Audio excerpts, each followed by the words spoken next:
What'd you bring me? I brought you an S2000. S2000 originality freaks would go crazy for this stuff. You're gonna leave it alone. It will get modified. This is typically not the condition of a car that people intend to modify, but none of that matters to you because you're just the butcher.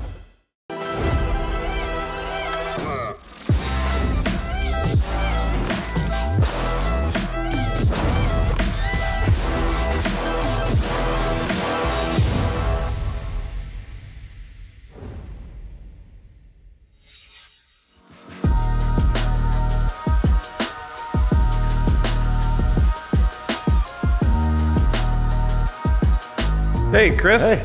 How you doing? Colin, nice to see you. Nice to see you. Yeah. So, what'd you bring me? I brought you an S2000. It's a second gen S2000? It's AP2, 2004, okay. Suzuka blue.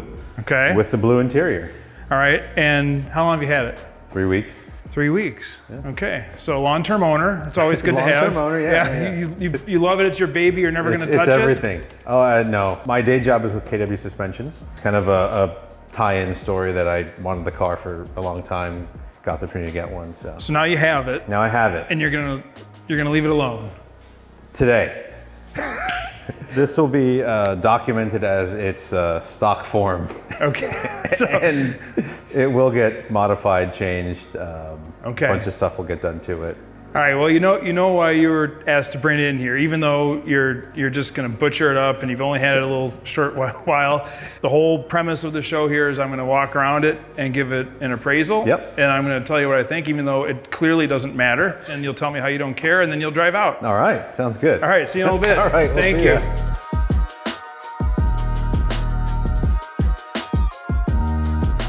All right, so I've done my inspection and appraisal of Chris's 2004 Honda S2000. Now, it's a second gen car, so it's really not 2000 cc's like the first gen cars were. It's actually a 2.2 liter, which is the AP2 gen. This is the first year of it. It's also Suzuka blue, which is a great color. It has a blue interior, which is super cool. It's basically just a nice, clean, used car at this point. But none of that really matters to the owner because he's gonna chop it up and modify it. So what I'm gonna show you is just walk around and see some of the finer points of what you would look at if you were looking to buy one of these and perhaps keep it the way it is, and you wanna see how original it was. So, the first thing with any late model car is you wanna check for Vin Decals on all the panels to make sure the panels are original and not replaced. This car has them all where they should be. So if you look in every panel here, you'll see Vin decals all the way through, the door jambs, on the doors, under the hood, on the hood, front fenders, front bumper cover, they're all there. The interior for a convertible living in California is extremely nice. It has stereo speakers in the headrest. It has this nifty little storage bag that hangs behind the passenger seat. These are things that you typically don't see. I also poked inside the trunk. This is typically not the condition of a car that people intend to modify. This is a really nice, clean car. It has the original boot cover in the bag. It has the CD changer in the trunk with the original cover on it. S2000 originality freaks would go crazy for this stuff. Service manual has a bunch of all the original delivery paperwork, owner's manuals, all that stuff is in here. These are all really good things for value. Now, let's hop inside and take a look at the interior. On the inside, it's super nice. Everything's in place. You know, I'm surprised that Chris's plans are to take the car and make it into a race car, but you know, it's his dog in his yard. So personally, I'd leave it the way it is, but let's start it up and see how everything works. So it starts like you'd expect a Honda to start, 80,000 miles. I'm not gonna wind it up to 8,000 RPM, but you know, that's what these are known for. Let's see if the top works here.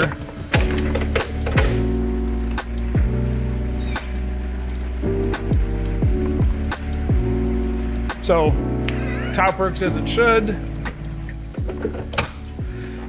Air conditioning's blowing cold, the radio's playing music. You know, everything's good. It's just a really nice, used 80,000 mile Honda, which, you know, you can't fault it for function, that's for sure. Let's take a look and go under the hood and see what all that looks like. So as I mentioned before, under here, it's really nice and clean. It's just a really nice California car. It has all the secondary VIN decals, the NICB decals. You can see them here on the front bumper cover, the front fenders. I don't see any leaks. The engine compartment, super nice, super clean, looks like a well-maintained car. A great jumping off point, I guess, if you want to make a hot rod out of it, or you could just drive it the way it is.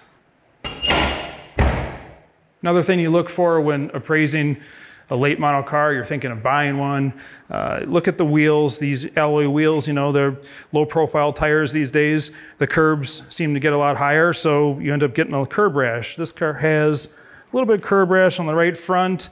The other wheels are pretty nice and clean. So again, it was taken care of, and it's just a nice old car. So I finished my appraisal of Chris's 2004 S2000. I'm going to impersonate a car buyer at Carvana or a used car manager at your local Honda dealership. I'm going to pull him back in here and tell him what his car is worth today. Hey Chris. Hey. Welcome back. What do you think? Well, I like it. It's a nice old Honda S2000. Obviously there's a few minor condition things. It's had a little paintwork here and there. It's got a little rip in the top, but none of that matters to you because you're just the butcher. Yes. Yeah, okay, but that's good. You're proud, and I appreciate that. But before I tell you what I think it's worth, I'd like to hear what you think it's worth. I paid $30 for it. Okay. So I figured that was fair market price, considering that it's got all 10 VINs on it. Yeah. And this one hasn't been modified, so it's kind of like a clean slate to start with. Right. So. Yeah, I agree. It's a beautiful chassis. All the VINs are there. Everything's there. It has some neat options. The color is great. In the market, even though the market's crazy right now, I don't think it brings, if you were just to say, not going to build it, I'm going to sell it, I don't think it brings 30. I think it brings high 20s. And I think it's 27, 28 grand. But I'm like you, if I were going to buy something to modify and fix up, I'd spend the extra money. I'd be okay with spending 10 or 20% more to get something good to start with because, as you know, you buy a bad one, 30,000 won't make it right. Yeah, no. And that was the whole premise when I looked at it. I knew it was a little bit higher, but also for a starting point for what I need, I don't want to have the headaches and find out it was crashed and this has been replaced. And then I've been through that road before, so I've learned my lesson. Just pay a little bit more, find the nicest one you can, and start from there. Well, I really appreciate you bringing it, and I hope you're not too offended. No, not at all. You're still going to go home and fire up the wrenches, so it doesn't matter. I mean, I'll probably just sell all the parts off of it anyway, so it'll be fine. Yeah, well, there you go. I mean, that's what Craigslist was made for. So, and unlike most of the people selling Honda parts in there, you actually own them. Yeah, exactly. I know. They just didn't randomly fall off of the truck. So. They're not from a friend. So, all right, well, thanks so much. No worries. Appreciate it. Thank you very much. Have a good one. All right. I mean, it's fair. It's right on the money. I know that I paid what market value is for the car, but also given the amount of Suzuka blue with the blue interior cars that are out there, it's fair. So yeah, I'm good with it.